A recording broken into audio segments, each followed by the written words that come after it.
নদী খুবই উত্থান, নদী ফুলে ফেপে উঠছে। বন্ধুরা, রেমাল আসছে।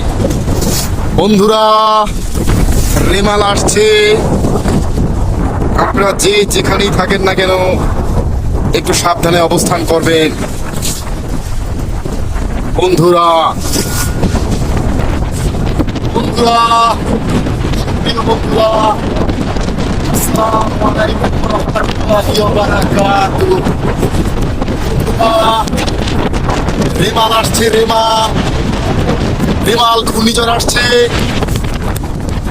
দেখেন আমার পিছনে নদী খুবই উত্তাল, বাতাসের অনেক বেগ। দেখেন আমাকে ঠেলে নিয়ে যাচ্ছে। আমি সঠিকভাবে দাঁড়িয়ে আপনাদের সামনে কথা বলতে পারছি না বন্ধুরা। পেছন থেকে আমাকে বাতাসে ঠেলে নিয়ে যাচ্ছে।